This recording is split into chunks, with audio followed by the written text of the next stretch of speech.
about Afghanistan, I got to thinking, it made me think back to my early days in AA. We used to have quite a few World War II veterans that were speaking. And they'd get behind the podium like this, and of course the meeting started, most of the meetings I went to started at 8 o'clock then, and about 8:45, 8:50, they were still in World War II, you know. And so I didn't know when that story was gonna end. But anyway, I shared with others how inspiring your message was, and I thank you for what you do and for the message you carry in Program of Alcoholics Anonymous. My job is to share what it was like, what happened, and how it is now. And I jump around a lot. A lot of you that heard me, you know I jump around a lot, but what happened was I wasn't a successful drinker. I think I told you I was alcoholic, but I wasn't a successful drinker. But that didn't keep me from trying, you know. There's some other things I've not been very successful at. I kept trying those things too, but I would give up. I would quit, or I'd listen to what people told me. But with drinking, I kept trying. I kept trying, but what happened was I wound up in a treatment center, and Mike made mention of that treatment center when he first met me. Younger brother wound up treatment there, but I'd like to tell you about a few months prior to winding up in that treatment center in 1981. It was on a Saturday morning, and a guy that I had known since I was a child, and some of you heard me tell this before, but he was a big, strong guy. He was elderly. He was, everybody was elderly when I was a child coming up. But by this time, this Saturday morning I'm talking about, he had retired from working in a fertilizer factory over in Scotland County. And he was a big, strong, burly man, and like I say, it wasn't from lifting weights, having been in prison or anything. He was strong from the work he did. He pushed old carts with 200-pound bags of fertilizer, quite a few, and loaded boxcars at that plant. And I can see him now walking down the street, and like he's near about still pushing that hand cart. And he was working with me. He was a minister. He was part-time. I say minister. He was part-time minister, lay minister. He sang in a gospel group, and he was just a good man, and I knew that. I didn't have to question him. I just knew that, and I'm sure he didn't drink.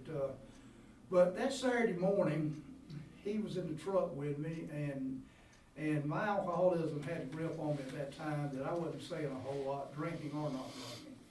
I was just it was a time in my life it would have probably been easier for me to die than continue to try to live, but I got told later I had to live anyway. But anyway, he told me that Saturday morning as we said, and I can probably show you the spot today where was that. But he said, I don't know what all was going on in your life, Harold, but I tell you one thing, you need God. And boy, if I'd have had a gun, I believe I would have shot Willie that morning. But Willie was exactly right. And I say that, but what I thought was I needed some money. I needed more work. I didn't need the responsibility of a wife and 3 kids. I didn't need the responsibility of payments. I didn't need the responsibility of answering to contractors. I needed to be footloose and fancy-free so I could drink. And like I say, I already told you I wasn't a successful drinker. I wasn't a successful drinker that Saturday morning, but what happened was I drank a couple more months, and I wound up in a treatment center. And not to get into a big story, but I decided to let go of that responsibility of a family. I abandoned them. I took off for Florida and spent my last 2 weeks of drinking basically in Florida, and with intentions of starting a new life, starting over. You know, I don't know if any of you can relate to that, starting over and so forth. But I could get down there, people wouldn't know me, that I would quit drinking, I'd get a good job, and send for my family, get them down there, and I would also get straight with Internal Revenue. I was in a lot of trouble with them. I was getting letters from them pretty well on a daily basis, and so forth, and all. And that was my intention, naturally, to say none of that materialized. Thought I got a job picking oranges. I could not have fulfilled that obligation. And finally, what happened was they pretty well paid my cousin and I, he had taken off with me. I had a pocket full of money when we left. It didn't last long. But, and they put us up for a few days over in Orlando. They finally said, you got to go. And they gave us some money. And they gave us plenty of money to get back to North Carolina, but it got us in Savannah, Georgia. I had to wire my brother. I had to call my brother that night, get him to wire me some money the next morning to get us on home. And that Thursday night I got home, and that Saturday morning, February 21st, 81, he took me to a treatment center. Now, after I'd been at that treatment center for a while, I had been introduced to the program of Alcoholics Anonymous back in 1979, October 79. I was 12 stepped by two men. Both of them are deceased now, Herb Crisco and Liston Milligan. And they came to my house on a Sunday night in October 1979 and shared with me about the program of Alcoholics Anonymous and how it had changed their life and how they were living by 12 steps and so forth. It didn't make a lot of sense to me that Sunday night because I was about drunk, but what impressed me was two men would take time away from their family. And I found out later, Liston was a big baseball fan. I knew Herb was. He was married into my family, and so forth. So I knew that he had left the World Series game that night to come to talk to me about not drinking. That Tuesday night, I met him in Rockingham. They took me up to a meeting at the Wilder Building over in Aberdeen, and that was my first meeting with Alcoholics Anonymous. I don't remember a lot about it. But that next night, Wednesday night, I picked up a white chip at the Presbyterian Church in Rockingham. They gave me a big book, 24-hour-day book. And next year or so, I went to, next 13 months, I went to meetings on a fairly regular basis, but it became less and less. And then I graduated because I had identified as an alcoholic. I didn't get a sponsor. I didn't work any steps. I went to meetings and didn't drink. But I knew I was an alcoholic. I was going to never drink again. I was too busy trying to make up the lost time. And so I didn't need to go. I didn't have time to go. And so what happened was, eventually I did start back drinking and drank for about 8 months before I wound up in treatment. Now, after I was in treatment, I had to go back and take a look at that. I let the director, the chaplain there at that time, know that I had no problem with God as we understand God. The third step talks about, our program talks about. I said I'd always believed in God, and he told me right quick that the devil believed in God, and he asked me where did that leave me. It left me scratching my head and wondering. But I kept thinking about what Willie said, that you needed God. Now I've been taught now, lay me down to sleep. I've been raised in the Methodist church. I had prayed now, lay me down to sleep. I outgrew that prayer, and I continued to pray. But I couldn't realize all those prayers were selfish prayers. It was prayers of what I wanted and on my conditions and things such as that. And playing sports, I really played a lot when I was up there at bat or something. Please, more not let the ball hit me rather than let me hit the ball. But anyway, I learned to pray in a lot of different situations. But when I started drinking, prayer life sort of went out the window. Especially at night, because most of the time I didn't know, I passed out. I was a pass out drinker, I was a blackout drinker from the get-go. So I'd pass out and wouldn't be no prayers said. Now the prayers would come the next morning when I came to wherever I was at. Sometimes God didn't realize where I'm at. And God, I hope I ain't where I thought about going, and things such as this would open my eyes, But anyway, that was sort of my prayer life, and here I am in treatment, having to inventory this, look at all this, and think about it, and think about what Willie was saying. Well, what I come to realize as I progressed in recovery a day at a time, starting this journey, was that what I really needed to do was to experience God in my life, And I had a few moments in my life where something on the inside was sort of warm feeling and got those fuzzies. I used to describe it as being like a little, used to give dogs worm pills and force them down to little jails, we got fish oil and stuff like that now, but it'd be on the inside and it's sort of warm and something would happen and, it might be at a church setting, it might be somebody singing a hymn or whatever and it sort of break on the inside. I'd experienced a few experiences like that, but I had nothing to do with it. It just happened. But what I come to realize was that, what Willie said, I needed God in my life, but I needed to develop that relationship with God. And that's what I started finding out in the program with Alcoholics Anonymous. I could walk into a meeting of a bunch of alcoholics, a speaker meeting like we are tonight, and gosh, I've been upstairs when it's been full. I've been down here when it's been full, because of it, but I see the TV screen over there, it's full. Many people can get on it. I don't know how many more people's out there in TV land, but anyway, I say TV land. That's right. But Zoom land, right? But anyway, I could walk into those meetings and I realized today I was experiencing God. I was experiencing God's grace. It took a lot of people that was in a hopeless condition. And I've always thought I was about as hopeless and about as bad, and I'd done things nobody else had ever done. I'd had thoughts nobody else had ever done and everything. But I couldn't find out once I opened these doors and shared what I had on the inside of me and with another human being, and he just kept rocking and didn't say you're no good or anything such as that. That it wasn't that bad. It wasn't that bad. And then as I grew in the program and got to start listening to fifth steps and everything, couldn't find out we're all about the same. You know, we're not as unique as we think. I think that uniqueness comes from what the big book says, we're selfish and self-centered. That's the root of our problem. I think that's what makes me feel unique, or made me feel unique, was my selfish, self-centered way. But I could experience that. I look around and it was a good feeling. And boy, and then you grab hands and pray that Lord's Prayer together. And I had good feelings from that. And then I come to, hear people describing God of their understanding and all. And I could be outside and see the birds and hear the birds singing in the morning instead of, wondering what in the world they so happy about. I could really appreciate that and say, hey, that's God's voice if I want to listen to it and accept it as that.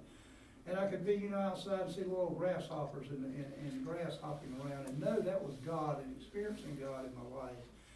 And I went on and one day I was coming back to where I worked at, and it was, I don't know, I was probably 2 years in recovery, 2.5, I'm not sure, but as I was coming down the road, I happened to look, and there on the side of a driveway going up a little embankment like to this house, there was a little boy there, and he was down on his knees, and that little boy was probably, I don't know, 5, 6 years old, maybe not that old, but he had a big old German Shepherd looking dog, and he was just hugging that dog. He was just hugging that dog, and boy, I just felt it just gave me something that's still with me quite a few years later, quite a few 24 hours later, that warm feeling that I had, and knowing, hey, that's God. That little boy is loving that dog, and I'm so grateful that I got to see that in such a boy. And then, our big book talks about, describe me so well, long before I put alcohol in my body, that we were like actor on stage, forever trying to arrange the lights, the ballet, the scenery, the rest of the players, and all the way. That described me so well. And again, initially, I didn't even see that. I didn't even hear that. I didn't, look at that. But as I grew in the program, I come to realize that that was me. Long before I put alcohol in my body, that I tried to raise the lights, whether it was in 2nd, 3rd grade, whatever. I was great at being teacher's pet. Because it was benefits. A little small school I went to, it wasn't a big deal. I could be teacher's pet. I knew how to do that. But also I wanted to be liked by my peers and classmates, so I was a class clown, I was a class cut up. And also I became great at arranging lights, the ballet, the scenery, the rest of the players the way I wanted it to be. And it described me well at early ages in my life. And one of the things I used to think about as I was growing up and so forth, and early adulthood and maybe early recovery, because I remember a group of us where I worked went to the zoo. But anyway, at zoos, I always loved to watch the monkeys. Just because a monkey, they'll perform for you. And I always liked that, and I used to sit and watch them monkeys, and I could seem like for hours. I didn't sit there, I couldn't sit still that long. But I think that I could just enjoy watching those monkeys perform and do whatever they were doing. And I would think, if there's such thing as reincarnation, that's what I want to do, is come back in life, my next life, come back as a monkey, so I can, perform for people, be again, ranging the lights, ballet, and I guess that's what those monkeys were doing, and so forth. And then one day, I guess it was 12, 14 years ago, on a Saturday, I was in a fitness center where I was a member, and walking, and this guy that was legally blind and had a seeing eye dog, and I'd seen him in there before, but I never really thought too much about it. And as I stopped to do the machines and presses or whatever you call those things, and I just happened to look over, and that dog was laying down beside him, being so obedient and everything. And I thought, gosh, that is that guy's eyes. That dog is, that's the power that guides that man to come up the elevator, to be up here and do it. And it's amazing just to watch that dog would take him from one machine to the next and so forth. And that was his companion and everything. And I thought then, I said, my next life, I want to be a seeing eye dog, to be able to, help people in that way. I forgot all about that monkey deal. And today I hope I can, maybe one day, in reincarnation, such thing, I come back, maybe I'll be a seeing eye dog and be able to help people in that ways. But anyway, and that was God. That's how I've experienced God through the years. As Willie says, you need God in your life, and I thank God for Willie and the fact that he said that, and I've been able to have these experiences with God. And even just a few moments ago, and I do thank Steve and the guys that were in the circle over the prayer circle over there, experiencing God in that room, and to be able to experience that, and to just a bunch of reformed drunks one day at a time, being able to stand in a circle, not holding hands, but being able to listen to a person, send a prayer up to God. And I thank you. I thank you for that, Steve. Thank you for people that participated in that. But I was raised up. My biological parents died my biological mother died when I was 2.5. Let me get that right. She died when I was 2.5. And as a result of that, I wound up being adopted by my biological father's sister, who happened to be married to a Pearson, and they later on adopted me, so I went from being a Peel to a Pearson. And, I had problems with that at an early age. I didn't know who was the best, Pearsons or Peels. Still don't know, but it really doesn't matter. But anyway, I had problems with that. I didn't know how to talk to anybody about that. And these family that adopted me, my adopted parents, they were old enough to be my grandparents. I had problems with that, because at an early age, I would look at other kids' parents that come to school and everything. I said, well, they're much younger than my mother and dress nice or whatever. And I don't even know why at an early age I'd be conscious of this, but I don't know if that's just a part of an addiction or so forth. But anyway, I made it. I had no choice. I made it in this family, and today will be eternally grateful for what they gave me and the sacrifices they gave, so that I could have the best that they could provide. And I realize now it was a lot of sacrifices. But this adopted father died when I was 13, so here I have two parents out of the way. And then my biological father died when I was 18, and my mother died when I was 20.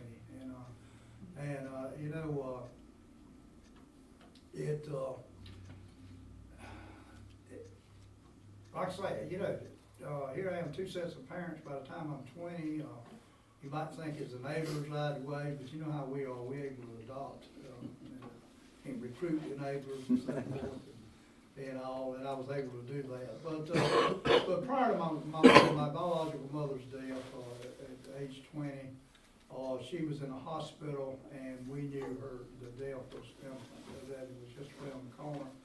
And I spent maybe most of that day at the hospital. I went home to take a shower, change clothes, and come back because we knew it wouldn't be long. But I stopped to get a beer, and the rest of the story is, the next thing I know, I didn't know it, but I found out later that I returned to the hospital in a drunken blackout. And they had to get me out of the hospital. Next morning, she died before I got back over there. A lot of guilt, a lot of shame, and so I probably drank 12 more years, not because of that, but because I'm alcoholic and so forth. But that was one of the little things I picked up, you know, to beat myself up about, you know. It took me a while to do this program to find forgiveness, and I'm making amends for right now as I speak about it. But anyway, she had died, and so I'm working on a farm. And I thought early on, when I got out of the Air Force, to come home to be with his mother, that's what I wanted to do. I wanted to farm and drink liquor. And I was doing pretty good drinking liquor. And I always have done hard work. That's one thing she instilled in me at an early age, work ethic. And I've always believed in working and fulfilling obligations and things such as that. So for that, I'm grateful. But, you know, liquor drinking was overpowering the work ethic. And so, you know, I was not showing up on Mondays. And a lot of times on Tuesdays when I got there, the doctor, part owner of the farm, his car would be out there. And he'd been like an adopted father to me. That's my adopted father died at age 13. Good man, he's deceased now. I was able to make amends to him for his death. But anyway, he talked to me about being an alcoholic. I said, no way. I mean, I don't know what an alcoholic is, but it's not me. I like to, you know, drink beers when I get off work. He said, yeah, a lot of people do, but they're not still doing it 2 or 3 o'clock in the morning, and they go to work and all this. And he talked to me about animal abuse, and I said, no, I said, I can't take that. I said, no. He said, we know you won't take it, but we're going to give it to you in the morning when you get to work. I said, no. And I thought, I said, if they try, I'll go around the corner and spit it out. But, and you know, you have a sense of, you know, it ain't gonna be long, and it's pretty bad if you get fired off a farm. But I knew that was coming, so I went into construction. I didn't know anything about construction work, but found out right quick, the man that owned the company I went to work for, whether he was alcoholic or not, really doesn't matter, but he drank. And he drank pretty heavy, and the first day on the job that afternoon at the hotel was down in Orangeburg, South Carolina. He gave me a credit card and a $10 bill and told me to fill his truck up with gas and with the credit card and stop by the liquor store and give him a fifth of liquor. And he asked me, he said, you drink? I said, yep, a little bit. I knew I had it, and I traveled with that company about 6 years. And early on, you know, I did well with them. I learned to lay brick, and I was young enough to, you know, pretty well do it then. I could, you know, stay out all night, or most of the night or whatever, and go to work the next morning, and it did pretty good. And you know, you thinking all morning, I'm not going to do it. About 3 o'clock, well, I might drink 1 or 2, and then by the time you get off, you know the story. And just that I heard Steve say, Sunday night, no, Tuesday night, Groundhog Day. It was the same thing, you know, over and over. And but I wound up, and next thing I know, here I am down in Georgia, and I've never been married, never been, you know, in relationships. I never had very few relationships. It was, you know, cause, you know, my relationship was with alcohol, and that's what I loved, and that's what, you know, and I would go to pick somebody up, and I'd stop to drink, and sometimes I might get there, sometimes I didn't, sometimes I'd wake up and didn't know who it was, you know, and all that kind of crazy stuff we get into. But I decided, you know, and here I am in a drunken relationship. But anyway, I said, well, maybe this is what I need, you know, and the next thing I know, we found out, you know, she's pregnant, and I said, well, this is really doing it. Now I'm gonna have a child, and I can be responsible and stuff such as this. And what happened was probably my drinking really accelerated, because here I am, you know, I can go home and drink. And if I get drunk, I can pass out in the bed, and I get up and drink more, you know, just make sure you take enough with you. And down there, and I was in Macon, Georgia, and I had stores I'd go to. Certain stores I'd go to, it didn't matter what condition I was in. And then some stores I went to, I wanted to look good. Again, ranging lights, ballet, I wanted to be, you know, these people not to know, but some places it didn't matter. But this is the way life was, and I learned the bootleggers and stuff such as this. Wound back up in North Carolina and got to drinking white liquor, creek liquor, and I love creek liquor, and so forth, and drinking it out of half-gallon jars and all this good stuff, and of course drinking draft beer. that while I was drinking that was popular, getting across the line, Mike, and getting them old big half-gallon jars of draft beer in a thing and drinking out of it. And we got 2 kids, and then the next thing I know, in 1977,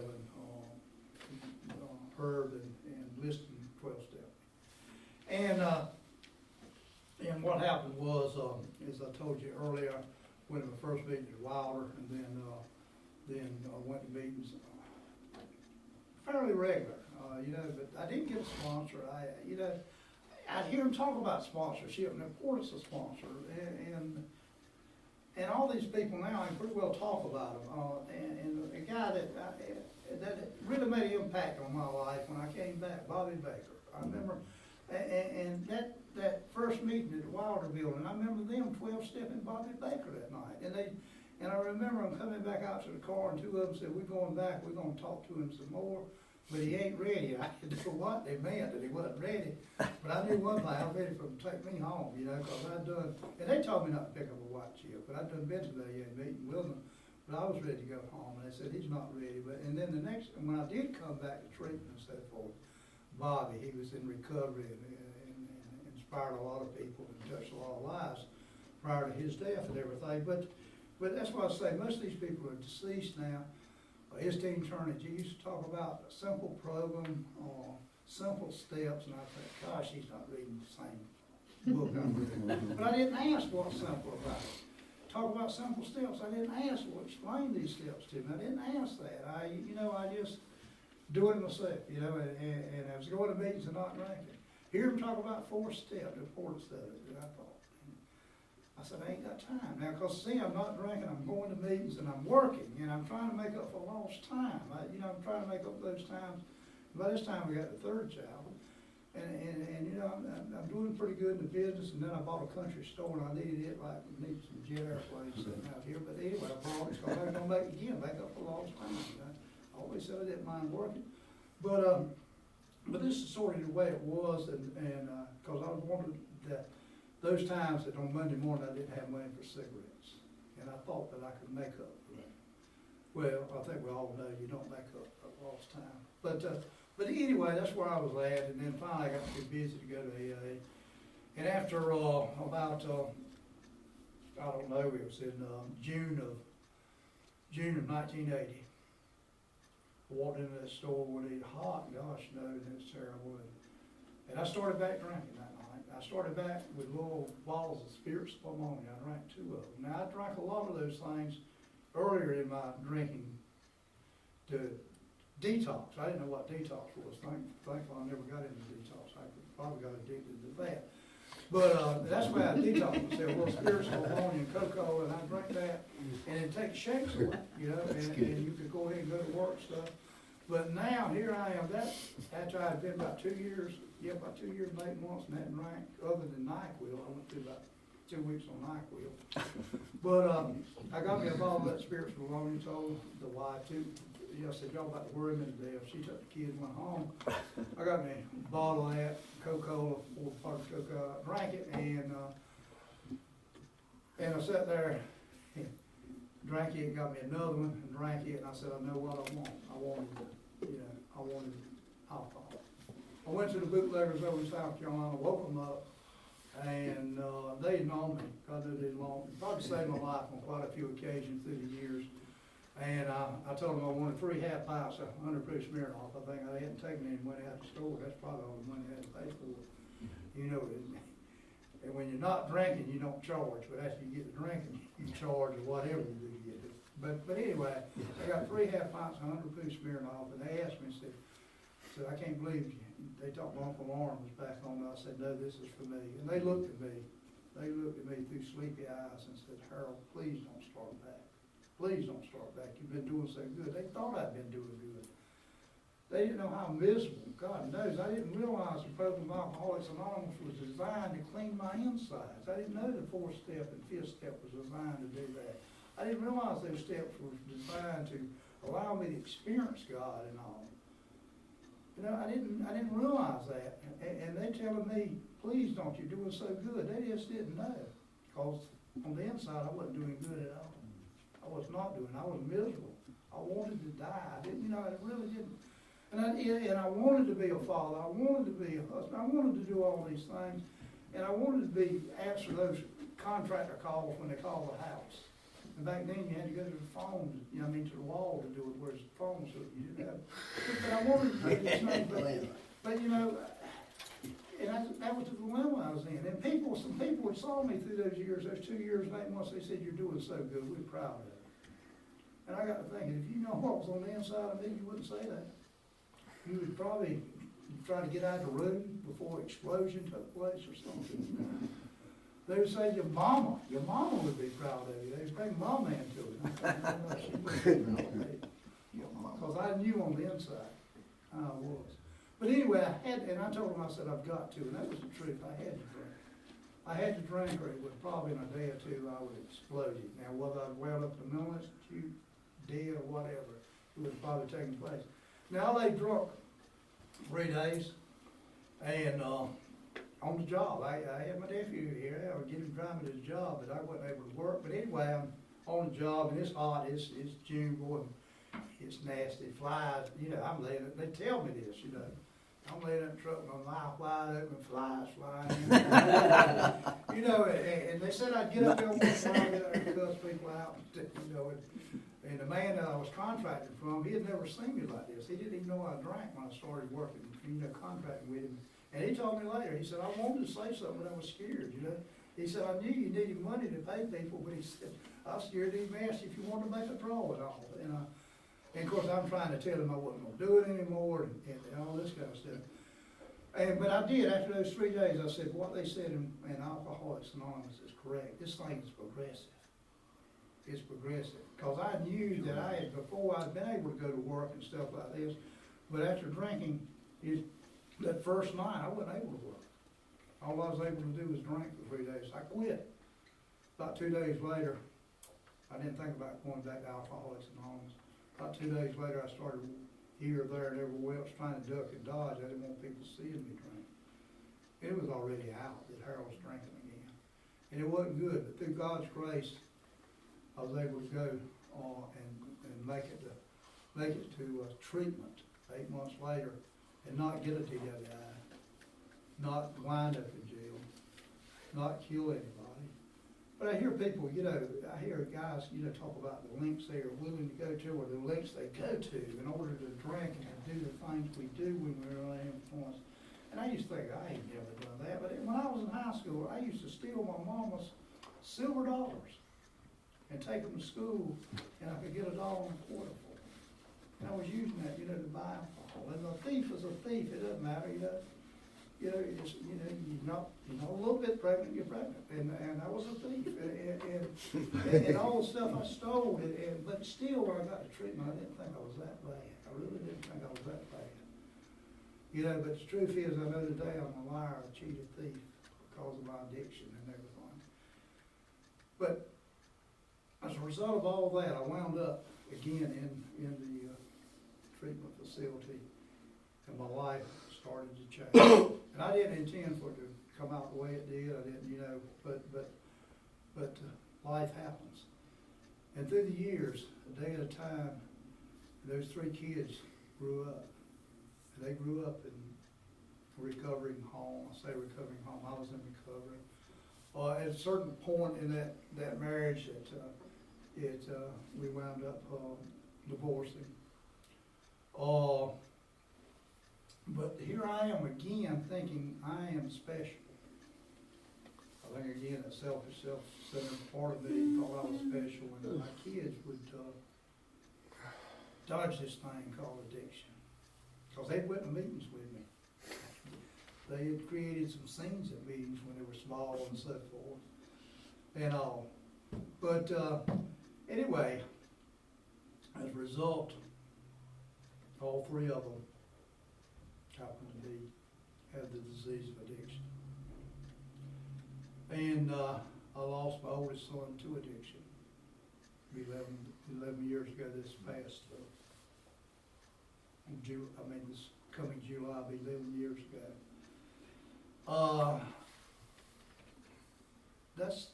that's what happens as a result of alcoholism. People die. And you know, we're very fortunate. We've been chosen to know the truth about what's wrong with us. We've been chosen for opportunity to work steps and allow our lives to change. I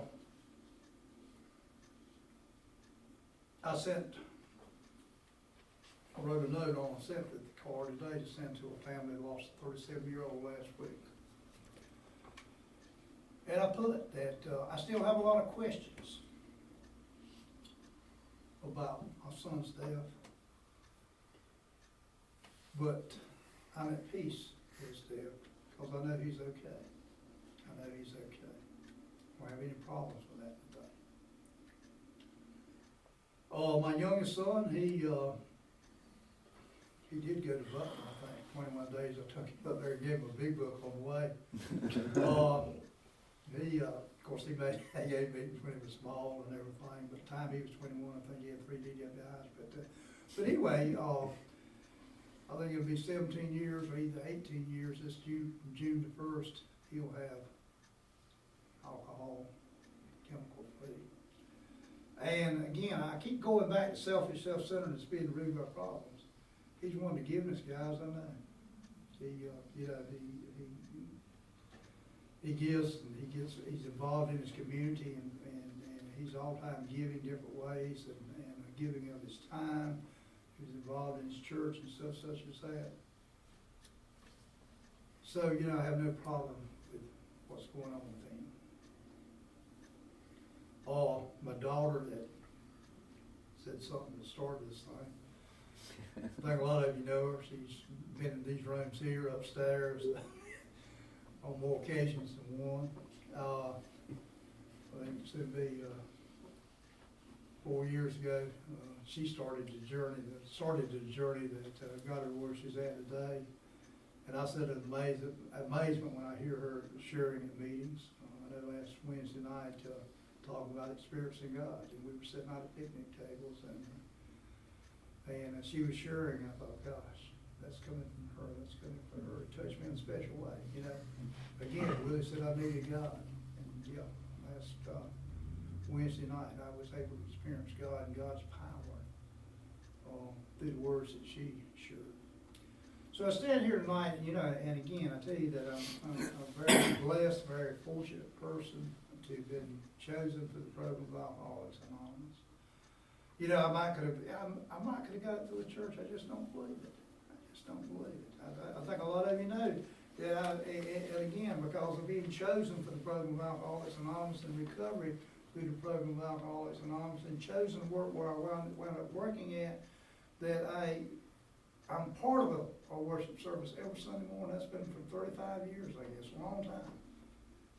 But yet, where the power of that is in rooms like this. This is where I get it. This is when I'm around people like this, that I experience God's love and God's grace and everything. And don't get me wrong, I enjoy going to church services. I enjoy gospel music. God knows, last Saturday I spent about 3 hours on a John Deere lawnmower mic, listening to gospel music, and as far as I'm concerned, I was cutting God's grass because it was churchyard, and it don't get much better than that. And these are the simple things in life that's been given to me. And so, all of you out there in Zoom land, I appreciate you zooming in and being part of it. But again, the experiences, I was on the phone today with a guy that was, I think he was a member of this group when he was here, Andrew E. He's up in Virginia, and he's celebrated 9 years in recovery yesterday. And he called me and left me a message. I called him back today and talked to him and everything. And to have seen him, gosh knows, the unmanageability of lives, and then see what happens as a result of God's grace and God's love, a day at a time in recovery. Being able to see that, I'm gonna wind it up like this, guys. I've got a cat named Kyle, and I think this June I'll be had Kyle 12 years, and I say I've been Constance and I've had Kyle. I have to get that straight. Gosh knows, Kyle is part of our lives. And I probably, thousands of times that I give Kyle, he has a schedule. He knows when I'm gonna be there. He knows when it's time for him to get treats, and he knows how to wait patiently. Sometimes, but he knows how to meow and everything. But he knows I'm gonna give him treats out of my hand. I can put them on before he don't want them. He wants to eat them out of my hand and everything. And when I get that little treat back, you should see that cat just looking, just getting excited. Every time I've done it 1,000 times, what's the big deal, But I hope as I continue to grow in recovery, I can look that forward to each new day as Kyle does those treats, because I know it's something I hadn't experienced before. And undoubtedly those treats that come out of that bag that I'm gonna give to him, he hadn't experienced those treats yet. So that's what I hope I could do a day at a time, is be excited about life and find that excitement. And I think if I stand around the rooms, stay around the rooms, and with you people, I'll be able to experience that. Thank you again for allowing me to be here, and love you. Thanks. Thank you.